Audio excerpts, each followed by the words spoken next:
Commission meeting program. It's our last meeting of the year. I'd like to invite up Bentley, who's going to lead us in the pledge tonight. If everybody could please stand.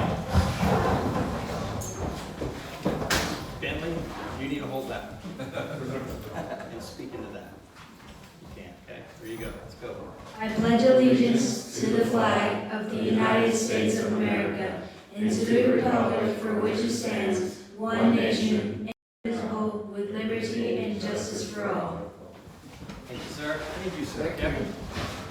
Lord, thank you for a gorgeous day, the change of weather, upcoming Christmas season where we get to celebrate your birth, God. Watch over us tonight, help us make wise decisions. In the name of Jesus, amen. Amen. Thank you, Bentley. Bentley is earning his citizenship badge, so you can check that off, giving the pledge at a town commission meeting. All right, good evening, Kathy. Hey, good evening. Should be. Okay, Commissioner Keller, Here. Vice Mayor Satterfield, Present. Mayor Taylor, Here. Commissioner Ramos, Present. Commissioner McMullen. Present. Okay, thank you, everyone. Thank you, Kathy. All right, so we're going to start tonight with a presentation, and that is going to be given by, Elise, right? Hopefully. I was looking down at these notes. Yeah. So we're just going to do a quick presentation. Orange County government met with mayors and managers from Orange County on November 19th to talk about, this is going to be very familiar, talk about a potential transportation sales tax. So I just want to go over that with you really quick. And it'll just be a brief overview, but there's a little twist to it this time. We'll go over kind of the history and where we're at. This may not even make it on the ballot. There's some discussion. It still has to get approved by Orange County Commissioners before it goes on any type of ballot. So it might not make it that far, but I wanted you to be aware of what's happening.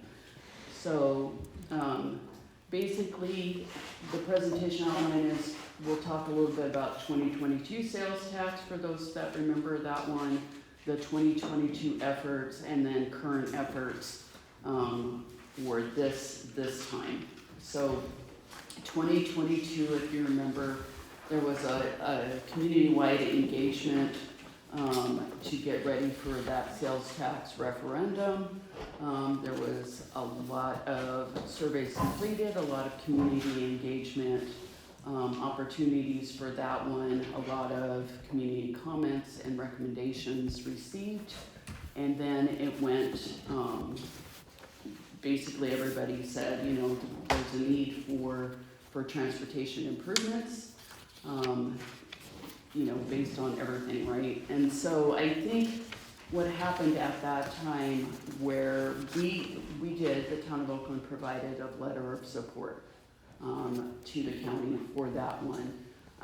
I think there was some concern from various municipalities in Orange County as to the percentage that the jurisdictions were going to receive. You can see right there that 45% would have gone straight to the county, 45% to transit, which obviously is not in this area, and then 10% only would go to the city. So I think some people in West Orange County were unhappy with that breakdown in distribution, was what I recall were the comments at that time. So again, the funding allocation, we would have ended up at that time with like $144,000 out of the $37 million pot, right? So is that equitable? Is that something we were needed? We still supported it because something was better than nothing, but I know you'll look on this one, City of Apopka, for example, did not support that initiative because they didn't agree with the distribution. And the other ones, I know there was some hesitation as well. So that's kind of what 2022 happened. It went on the ballot. 58% were opposed and 42% were in favor, so it failed at the ballot. So then come to 2024, and Mayor Demings wanted to move it forward again, as he's started working on it, and listening to what the commissioners said, there was not the support for it at that time, and so they decided to discontinue it before it even made it on the ballot. So you can see they met like 3 different times, they had community meetings, and the mayor moved to suspend that initiative. So nothing happened in 2024. So going into 2026, they are once again starting the process of reaching out. The county commission has met several times to talk about it. This time, they actually brought in Seminole County and Volusia County to talk about how they have succeeded in getting an infrastructure sales tax or a transportation sales tax passed. So listening to people that have been successful in these efforts. They also hired a third-party research firm called Great Blue that did a bunch of local surveys.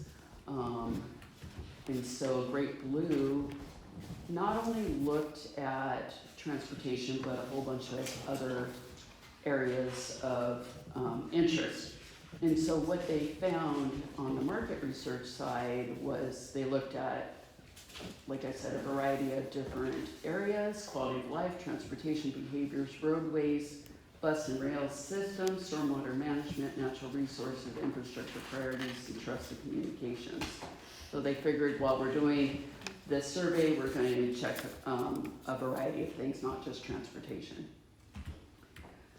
They also created focus groups in each district and then specific to a variety of groups. So basically what they found was that, as we've been preaching home rule, right, the public said that they overwhelmingly had confidence in local leadership. So people trusted the county, they trusted local government to act in the best interest of the county. Obviously transportation is still a concern, and people want to see increased transportation. We all know this, right? It's an issue in Orlando and Orange County. So then the little twist on from 2022 to 2024 is that this time they were looking at transportation system surtax, which is what they looked at in 2022 and 2024. So that would be a 1 penny sales tax, and it would be $757 million. So you can see in yellow, the county has the option to share the funds with the city. There is no requirement for them to do so. So a little bit of heartburn for jurisdictions, right? The twist is this infrastructure surtax. So in that calculation, the cities would be guaranteed some money. Again, I don't know if this will make the ballot, but if we're looking at it, the difference between the two is that the transportation system surtax can be used for capital and operations and maintenance of transportation type initiatives, right? So roads, bridges, those kind of things, transit systems. Again, it would be on the ballot. It would have to have a majority vote to be put into practice. And the estimated annual revenue would be $757 million. So then the local government infrastructure surtax could be 0.5% or 1%. The difference is it can't be used for operations and maintenance, but it can be used for other things besides transportation. So infrastructure, land acquisition, facilities, parks, stormwater. So again, this would have to go on the ballot, and it would have to get a majority vote, and it would have to be shared with municipalities. So, in my mind, if I were to pick one, I would obviously pick the local government infrastructure surtax, even though you can't use it for operations and maintenance, because it has a broader use outside of transportation, which we obviously need help with our facilities and our stormwater and parks. We could use additional money for those.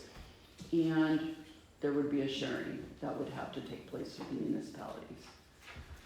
So basically, you can see the sales tax comparison within Florida. Orange County is at 6%. It has 0.5% school outlay surtax. You can see compared with the other counties, the only other one that's comparable is Volusia. Everybody else has a higher one because they've implemented some type of infrastructure or transportation system surtax. So that's just one of the things Orange County's looking at, and one of the things that they're looking at, because if the property tax exemption goes through at the state level in some shape or form, how do you replace some of that revenue? And so this would be one of those things. So key decision dates that we need to pay attention to. Right now, we're in November 19th, as I mentioned. If you look under 2025, that was the dialogue with the mayor and city managers. December 16th is the Board of County Commissioners meeting that they're gonna be discussing this. And then they'll have more discussions going through February. February, they're gonna do more community engagement, and then they would make the decision at the March 24th Board of County Commissioners public hearing on if they're gonna move forward and then what that would look like. So then it would go on the November ballot if they decide to move forward. The effective date of the surtax would then be January 1, 2027. So that's really what we know at this time. Mayor Taylor was also at this meeting. Mayor, do you have anything additional to add? No, good job, thank you. It was, it seemed like there was a lot of good stuff, but, you know, one of the transportation things out here in our side of Orange County is, you know, if they were to go straight transportation, it really doesn't help us out. We don't have buses, we don't have a train, we don't have any of this. The infrastructure part of it is good. The unknown that really is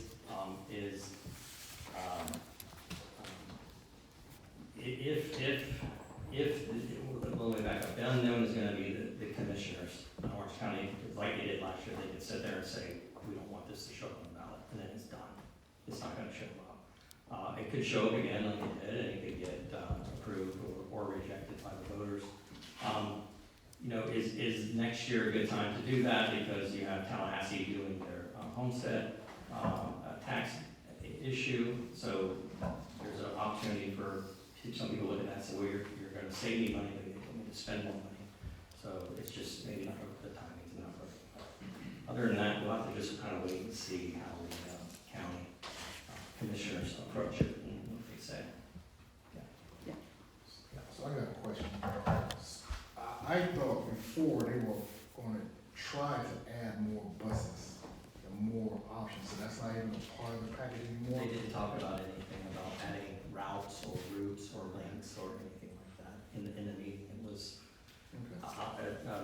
Commissioner was almost just, hey, we want to present this to you, and you need to get back to your town. It was really a high-level overview.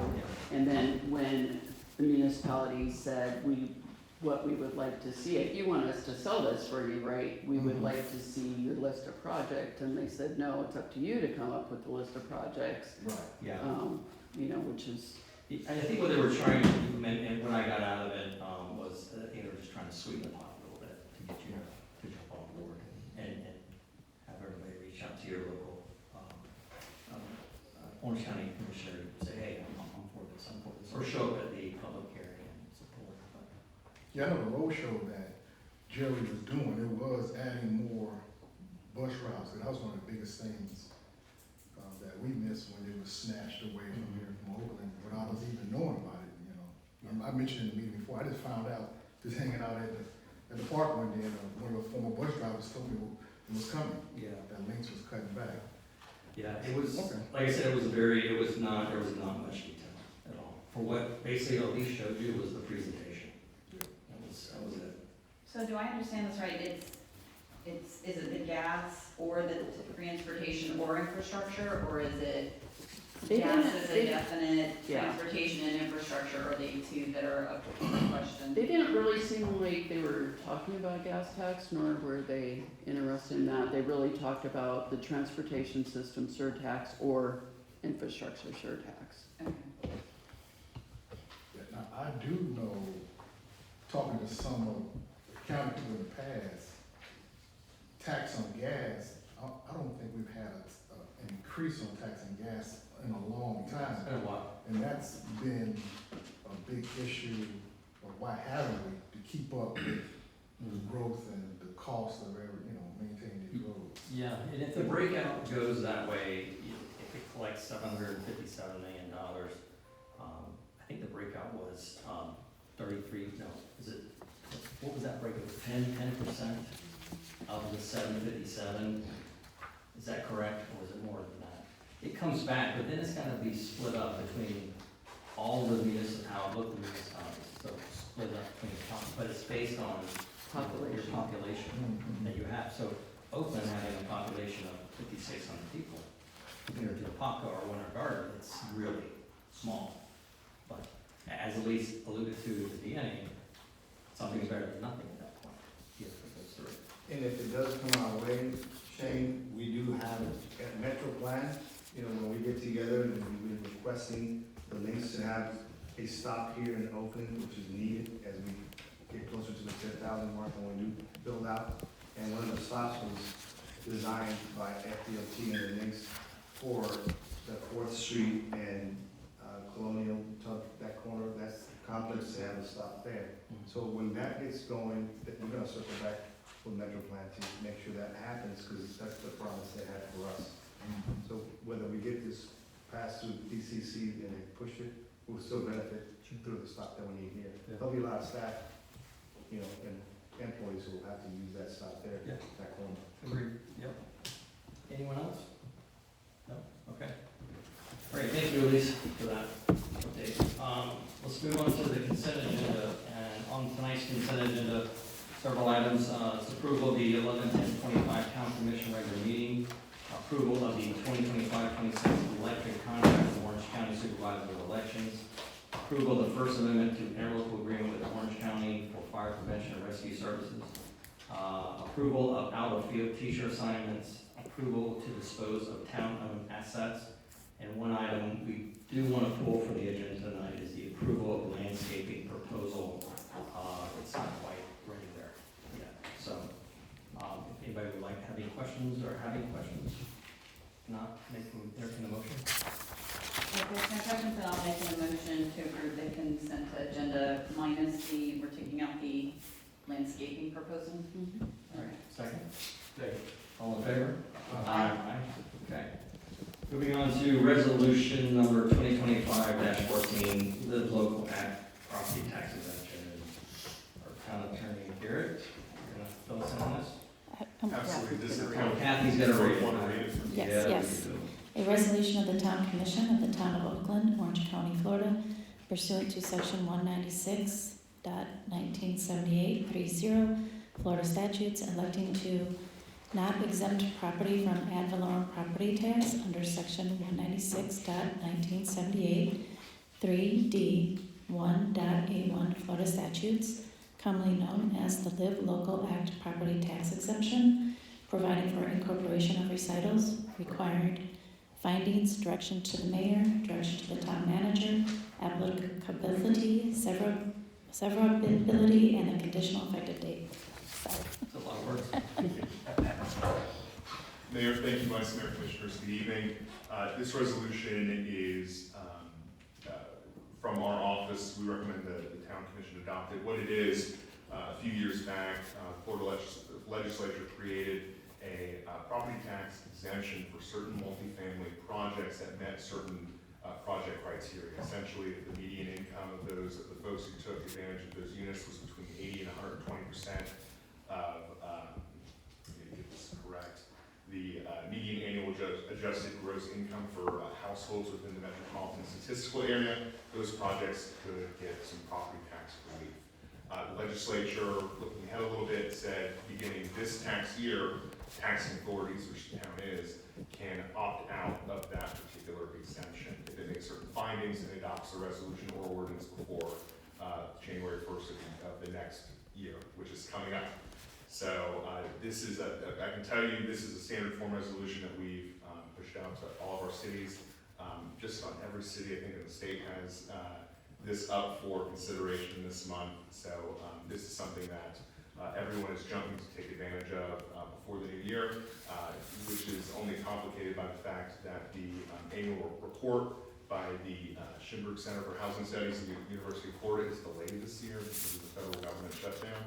That's why it's not coming before you now in December and not in November or October like it usually would in the future. So I'm here to answer any questions you guys may have, and otherwise, I believe staff's recommendation is to adopt the resolution. Thank you. Any questions or comments from the table? Okay. So my understanding is we have to adopt this in order to, if we should choose to in the future exempt Oakland from that taxation, we have to have this resolution in place to do that. So for the upcoming, for the current tax roll coming up in 2025, the town has to adopt it this year before January 1st, so we can send it off to the property appraiser. And it has to be renewed annually. So each year, staff will have to evaluate the report that comes out and make a determination whether the town even qualifies. But the reason we're bringing this as a conditional resolution is because we just don't have the report yet for this year. But it will have to be renewed annually if the town desires to renew it. And I forgot to add this earlier, but this does require a 2/3 vote of the commission for adoption. Okay. Good. Okay. Nothing? I'll entertain a motion. I'll make a motion to adopt resolution number 2025-14. Second. All in favor? Aye. Okay, thank you. All right, moving on to other policy matters, and it's our RFP 2025-01A, security camera replacements throughout the town, and Deputy Chief Bryant, you're gonna fill us in on the good stuff. You want the PowerPoint? Mayor, Vice Mayor, Commissioners, Deputy Chief Mike Bryan, Police Department. Okay. Can you pull that mic up, speak into the mic? Okay, hang on just a minute. Get this. Why is this still on? Let me see if I can get this one. It's like taunting you every time, isn't it? Okay, if it's sharing, that's good. Okay. Yeah, reset it every single time. All right. Go back one. Okay. I've been asked to speak to you on the security camera replacement, RFP 2025-01A. Basically, the town of Oakland has a camera system throughout the town which has aged and experiences frequent outages and service problems. The cameras are security cameras which have data stored on a server housed in the police department. And the problems experienced were that outdated server, storage, constant outages, system lacking current technology such as AI capabilities, mobile phone functioning, and ease of locating recordings when needed for follow-up. The proposed solution was a complete replacement of the existing camera systems to include all current cameras with the town. The new system would include new expanded technology, 4K resolution, web-based platform, and cellular telephone views, AI features for searching. A complete cloud-based model replacing the need for the server for storage. The police department would fund the entire project from impact fees. Ongoing annual fees would be planned with each department annual budget, 2026-2027. RFP closed on September 26th with a total of 4 vendors. These are the vendors here that we looked at: LeoSite, CGS, Global Solutions, MCS of Tampa. These are some of the selection criteria: the cover letter, proposed cost, proposal summary, firm profile, qualifications of the firm, the work plan, project staffing, and those are the scores allotted to each one of those categories. The committee met on November 13th. It was a committee of 4. We opened for public comment. There was none. 75% of the committee, 3 out of 4, ranked CJS Communications as the top choice. A motion was made by member Shane Taylor, second by member Stacy Quinn. The motion was carried a 4-0 vote in favor of awarding the contract to CJS Communications. The highlights of the proposal include it's fully cloud-based, 72 cameras, 30-day retention period stored in the cloud rather than a server, AI search capabilities, Just to kind of let you know what that is if right now, if somebody was in one of our parks or at the OMP and our child was lost and they had a red shirt on, we could simply put in red search and go through all our cameras and find out the quickest camera. That's example with the AI capabilities we do.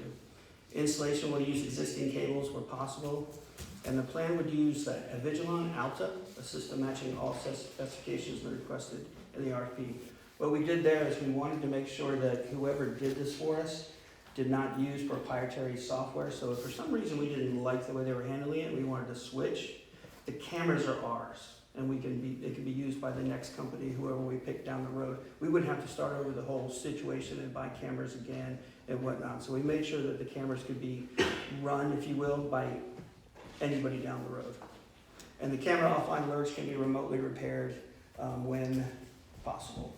All right, these were the costs that they gave us. As you can see, CJS Communications came in second to last, but the Leo site did not give us a cloud-based server. It was half server and half not cloud-based. And we wanted to get rid of servers completely because of the fact that you have to update them and there's costs in replacing them and the fact that they get outdated. So we went with the CJS Communications, the board did. All right, the replacement system is to ensure a functional system with new technology. The system is designed to emphasize safety and security for the Oakland Avenue Charter School, their students and staff, town employees, critical town infrastructure, Oakland Parks. We have cameras right now, police department, the charter school, town hall, meeting hall, public works, heritage museum, Spear Park, Pollard Park, Oakland Nature Reserve, and the lift stations. So it's our recommendation for the town commission to approve the fact that we're going to award this contract to CJS. However, we're not going to be doing anything with the contract necessarily tonight as far as signings. We're putting that off till next month because the contract isn't quite ready. Any questions? Thank you. Any questions from anyone? Just a comment on Leo's site. The numbers were closer than it appears. I don't know if it's it says $41 per camera, even though CJS is $179 per camera. And maybe that's just a typo, but probably closer than it appears. Well, that was the camera cost. There was other costs also built into this, how much they thought it was gonna cost to install. And I think he just broke that out to show what their camera costs were. Oh. Just the camera part. Just the camera. Because there was other Components and stuff like that. How long it would take to put them up, how many employees they were gonna have to hire to do the job. And I think we were evaluating too how quickly that contractor can get out and do it, and knock it out, especially with, school, limited time and stuff like that, doing it all over there. It's pretty impressive. I mean, you look at the technology compared to what's now here. I mean, the technology changes yearly. I mean, it's nuts how fast it goes. So, but when you look at, like you said, if you put in a red shirt, it will, it's amazing. You can flip it too, if at the Heritage Center, if we had something of value there on display, the camera will tell you when it's not there any longer. If somebody came and took it, it would send an alert to you and stuff like that. So there's lots of stuff that the AI does that we don't have right now. I like the cloud-based, way of filing servers that give out. How safe is that?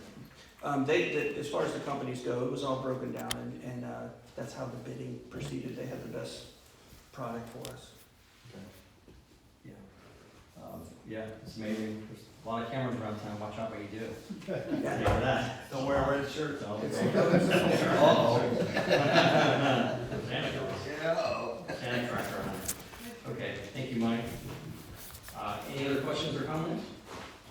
I know this is something that Chief mentioned to me when I did my tour when I first got appointed, and I'm glad to see that we're moving forward with this. And then, me always watching the money. My first question was if this was, budgeted or funded, and the great news, this is being paid for by impact fees. So this is awesome that we have an opportunity to use our impact fees for something that obviously we really need to update and get current for better security in the town. So, thank you. Just imagine, one time we didn't have any cameras around. It's unfortunately that we live in a world where we need to have cameras, but we do. And how long will the replacement process take? I don't don't remember, do you remember, Mayor? Yeah, it was, I think it was less than 4 weeks is what it was to knock out everything. Yeah, so they would, I think, That's mainly the Vice Mayor, if they can use our wiring and the stuff's up now. right. They're just gonna, it's already there, so they're gonna pull down one camera and put another. If for some reason they gotta kind of patch things together, it would take a little longer, but those are the biggest things. Yeah. And that was the kind of the drive, is, hey, how quick can you get this done for us and do it right? I don't know if it's still a plan, the chief, I want to try to start in school first and That's what get you told me. those guys out With of the break. You know, We were hoping to do the school during the Christmas break, but because we had to push it back till January, we'll still be able to do it, but we're gonna try to do the school definitely first, that's our priority. Or as it flips, you might even hit this, that rest of the Spring break. yeah, to get that week off there too. yeah. Hopefully it won't be that disruptive, knock down. Okay. Any other questions? Entertain a motion. I'll make a motion to approve the RFP 2025-01A for security camera replacement with a cloud-based storage and maintenance. Second. I'll second. All in favor? Aye. Aye. Okay, moving right along, public forum.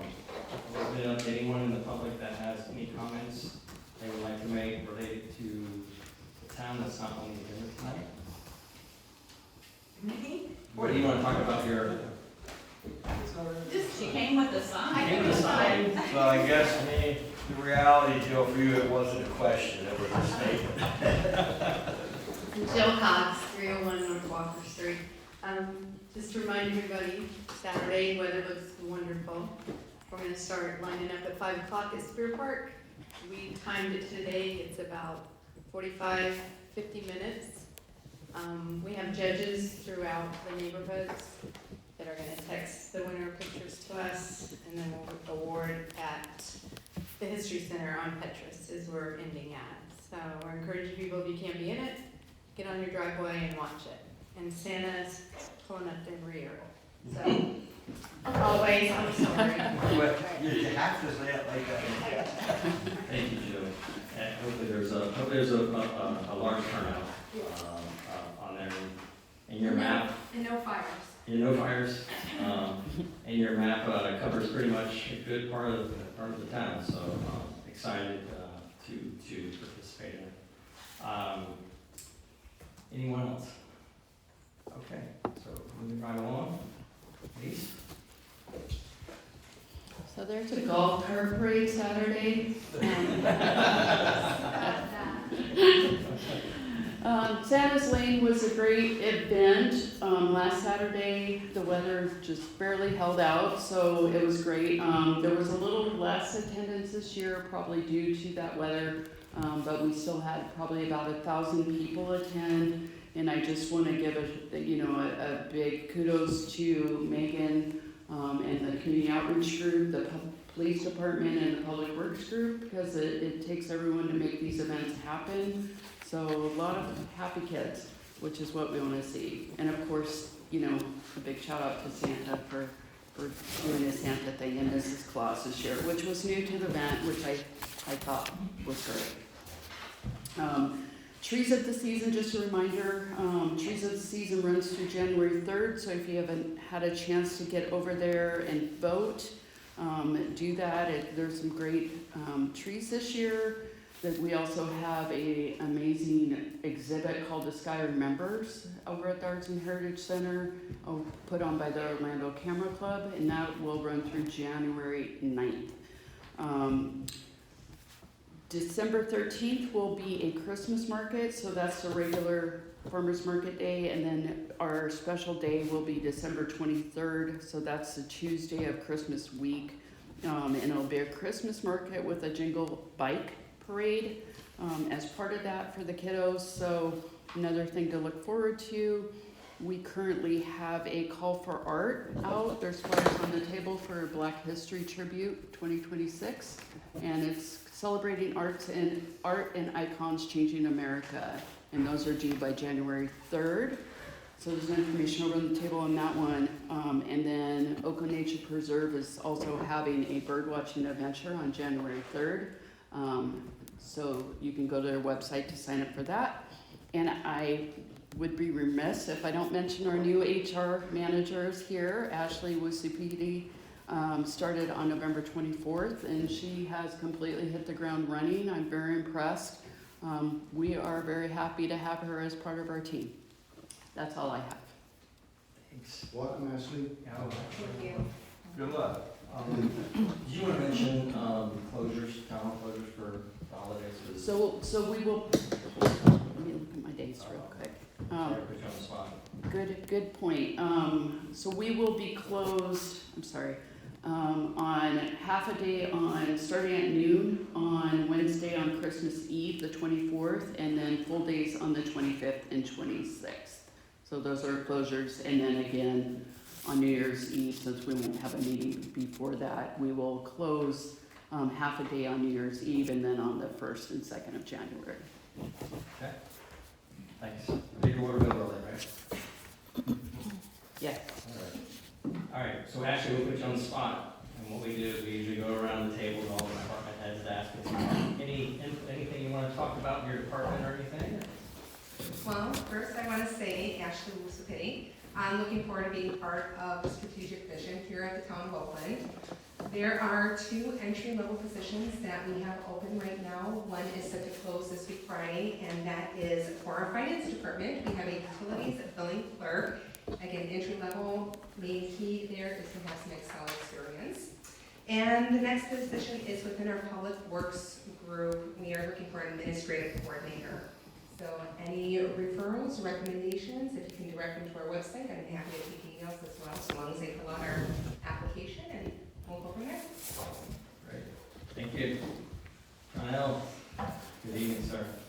Good evening. I just want to say, we don't have anything new in the Public Works Department, but you guys will probably be hearing my voice more often in 2026.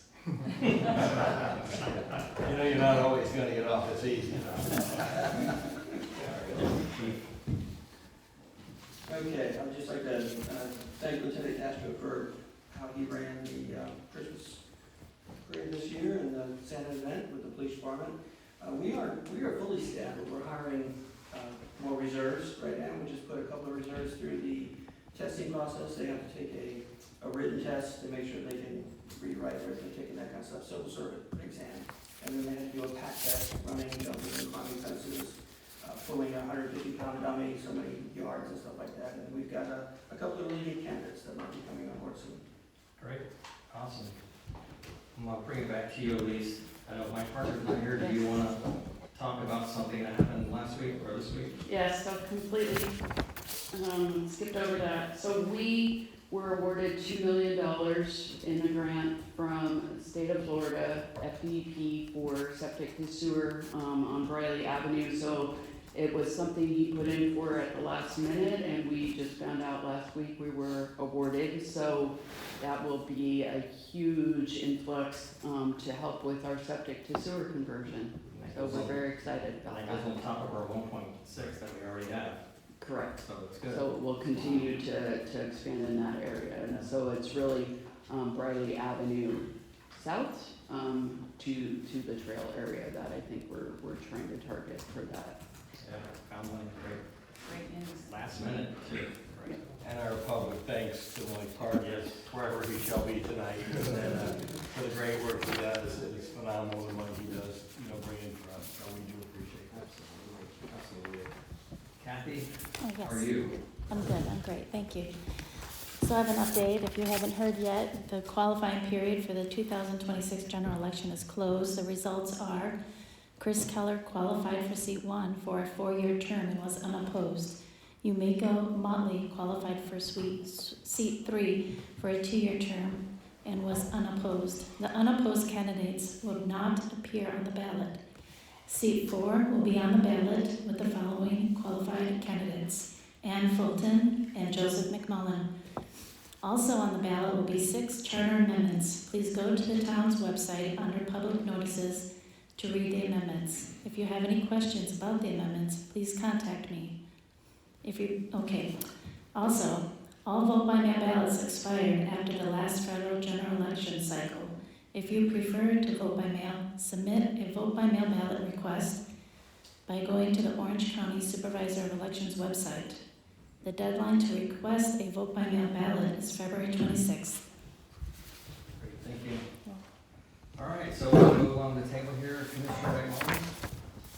Yes, three things happened since the last meeting, and I'll go over them real quick. Ashley Trotman told me to tell you hello. Oh, excellent. Yeah, he's a good friend. Newly elected commissioner in the city of Lakeland. A couple of things, I know the Cox would love to hear this. UCF has a grant with the federal government where they are highlighting veterans who are buried in federal cemeteries, but eventually they were going to try to expand that grant and the support system to highlight any veteran. So as I get more information from UCF and their staff as relates to supporting or giving highlights, so what they plan on doing is interviewing families of veterans who are deceased and that are buried in federal cemeteries, but they hopefully will try to also interview just anyone who's a family member of a deceased veteran. And then also they want to do a project with our charter school. So as that get fleshed out, I would definitely get that to the Cox and anyone who's on board as it relates to our Memorial Day celebration. So hopefully that may be something that we can add on to how we are honoring our vets and anyone doing on Memorial Day. So as more information about that comes out, I will definitely share that. And I know the Cox definitely are quarterbacking that for our town. Last week I attended the Florida FLC legislative session. I shared with some of the parties. Of course, the big hot button is property tax elimination, so that's a big thing. Also, affordable housing, sovereign immunity, along with enterprise fund transfer. So whenever I go to these FLC meetings, I always get that information over to Elise. And so as that information is finalized, these will be the priorities that the FLC will be lobbying along with other things to try to help and protect all the cities and towns in the state. Along with that, of course, session starts in January. This is DeSantis' last session. There's a lot of bickering within the Republican Party. It's good that we have received some additional funding. No one knows how DeSantis is going to lead the government, the state government as our governor. What kind of legacy does he want to leave behind? Is he going to have a big veto pen or a small veto pen? I know we have our legislative budget request that has been submitted, so we just got to really watch that. But it's great that there are other funding opportunities right now. The sentiment is that there's going to be DeSantis wants to leave in a great light. So if he can save any kind of dollars, that may be something that's going to look positive for his future. When I mentioned the bickering within the party, there isn't a solution for eliminating property taxes, but it's still being discussed. And within the Republican Party, there is a lot of indecisiveness going back and forth on how to do that. And so we, of course, we're always submitting our appropriations, so hopefully we will have, we'll get caught in the middle of that, but at the same time, I know the lease and staff will be following all those things. Lastly, I met with Congressman Frost, one of his lead aides today, and I had already emailed Elise and I emailed Mike Parker, and I've been talking about this in some of my meetings about going after federal funding. Of course, the government shutdown, in addition, I mentioned Congressman Webster, which is a great guy, but his approach to federal funding, he just doesn't bring money back to the district. I found out today every congressperson has funding where they can fund 15 projects in their area. There's nothing wrong with how Congressman Webster approaches it, but he does not believe in bringing earmarks. So there's a thing called community project funding. What's going to happen in the new year, those funds will be funded again. We don't know how or when, but Congressman Frost's office did tell me today they will at least give us the application. Like I mentioned, I already told Mike Parker at least if you're ready, they would get the application. We can file and they can hold on to it for us, and it goes back. And if they once the dollars come in, they can't do it for us directly, but if it's attached to something from Metro Plan, that's a bigger project, we may have some possibilities of some other funding. So I know, as we mentioned, we did get some extra funding from the state. Also, I mentioned we're a little leery about what's gonna happen in this next session. So just trying to bring in some other avenues. Again, I've been mentioning this for a little while. We really need to try to go to the federal government. And last, I was landing on this. James Harris, which is our lobbyist, is a real good friend of Congressman Webster. So I'm going to really push on him to try to talk to Congressman Webster, because those officers are everywhere. So we don't know what's going to happen. I know I've been around for a while listening to Congressman Webster. I've never seen him bring any money back to this district. Great person, but I just very fiscally sound, fiscally conservative, and not much we can do about that. So the session coming up, FLC meeting, and then the consumer cemetery piece, and a piece of this mission about the federal funding. Those are the things that's going to share with all of us. Thank you so much. Thank you, Commissioner. Commissioner Ross. Thank you, Joseph. So, speaking of Metro Plan, I was in downtown Metro Plan for the Metro Advisory Committee meeting a couple of weeks ago, and we touched on, I got some good news for our town. Sarah Larson, who does Emily Bush and Sarah Larson. Emily Bush, who does the Best Foot Forward. They do a safety improvement on certain crossings around the county, around the cities. And of all the cities that participated in Seminole County, Orange County, and Osceola, we were in the top 5 of improvement. And one of the crossroads is right in front of our school. And we had 113 citations, which helped. But the improvement was 22%. So that was a high improvement. Now, the rest of the cities who beat us, they started way at the bottom already. They had like 43 to 48% improvement because they were, I don't want to name the cities, but they were really bad already, so they had nowhere else to go. But we stayed up there. They mentioned Oakland a lot as one of the examples, as the best foot forward. Through that, Sarah Larson, which is something that Mike Parker had asked me for grant applications, because when they mentioned us winning that, that award, or not necessarily an award, but just being mentioned as an example to the rest of the counties, I said we could be safer if you guys help us put sidewalks on Oakland Avenue. So, and I've been harping on that for years, and now they're opening this particular last week of the month, all the way to January 28th, a grant opportunity for us to get, and I asked for $250,000. I just shot to the bow, see what they say. They said, have Mike Parker. She lives here in Oakland, so she's a resident. She knows Mike. She said, have him go there. For the record, Sarah Larson at MetroPlanOrlando.org. Mike needed that. And we already had, for the Standard Park, through them, a grant for $100,000 that was donated to us for the park, the Standard Park. So I'm asking for more for that. You may want to know what the total is, and I said, just keep it coming, and I'll tell you when. So, but it was very good news. I felt really good.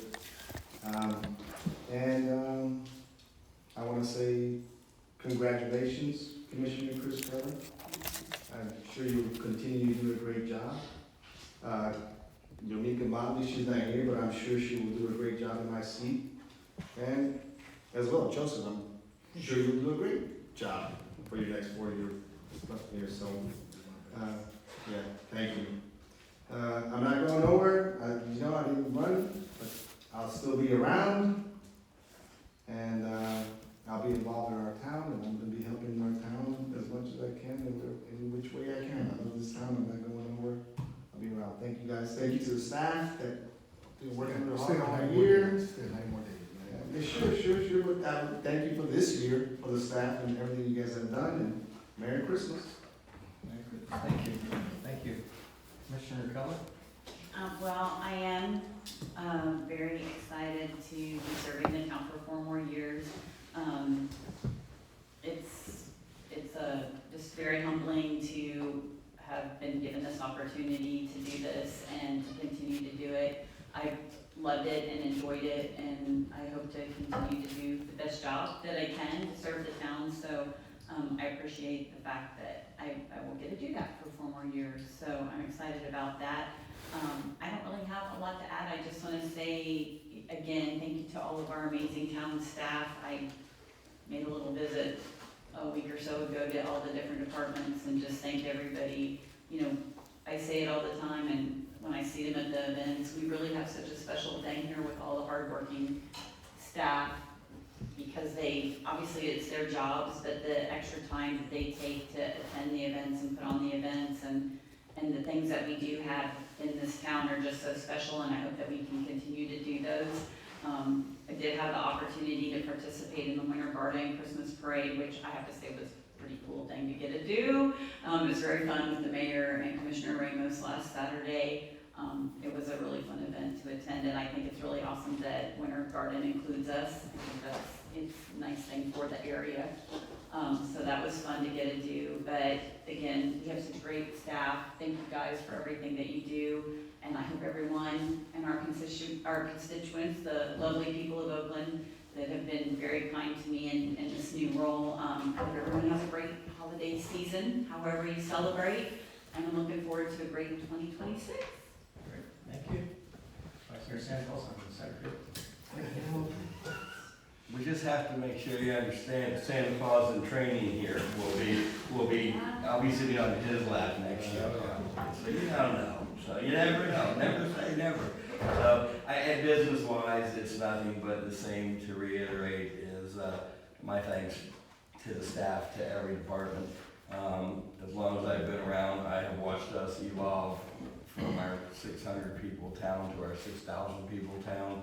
And it is incredible how much work is involved with the few people that we have here to do it. So I couldn't be more pleased and more proud to work with all of you guys. So thank you very much for that opportunity. With that, do the same thing. Just Merry Christmas, have a safe and happy New Year, and we'll see you around town. I don't know if I'll wear red because the cameras might catch you. Thank you. Just a few things for me again. Thanks to City of Winter Garden for allowing Commissioner Ramos, myself, Commissioner Keller to participate in the parade. It is pretty cool. I think my daughter this year, she was in the car throwing candy, so told her not to hit kids too hard. But did a great job. Made it through the whole route with candy, with a little bit of candy left over. So we did really good. I thought this year was a lot more people this year than there were the previous years. Today, Elise and I met with Commissioner Nicole Wilson, along with Winter Garden Mayor John Reese and Town Manager John Williams and Windermere's Mayor Jim O'Brien. And the purpose is a quarterly meeting that Orange County District 1 Commissioner would like to have with the surrounding communities, and essentially just talk about how collaboration can happen, what we can do to make things better. District 1 has a set of initiatives, and we want to make sure that we align with those initiatives that she wants to do. So, very good meeting. So, once a quarter, we'll continue that, and then we'll let you know if anything comes out of that. I did tell her today I didn't see anything on the paper about the fire department, so I can assure you we're on that one as well. Yesterday also. And if you're not aware, there's an Orange County mayor's seat is up. Mayor Demings is terming out. So we had a potential candidate, Stephanie Murphy, come by, visited with us a little bit, so I'm sure they're going to start making the rounds here soon, all the candidates. So I think it's just getting to know the local towns and the governments and the people who are here. And then also, we have as everybody's aware, the property tax issue that's coming up. The town is going to do everything it can to kind of educate the public on that upcoming property tax if it hits the ballot in November. So we want to make sure everybody's educated. So you'll start seeing postings, or we may hold some informational sessions and meetings and stuff, just kind of letting people know, hey, this is pros and cons and what could happen and stuff like that. And then lastly, there's legislative action days is coming up in January. Lisa and I have already committed to go. I think we're on the 27th. I know there's a 3-day event, but we're going to go on the 27th there and just meet with our representatives and see what happens. Other than that, everyone, Merry Christmas and Happy Holidays to everybody. Looking forward to the golf cart parade on Saturday. Like you said, the weather should be great. So with that, end of the year. All right, if all hearts and minds are satisfied, let's adjourn at 7:56 p.m. Awesome. Thank you.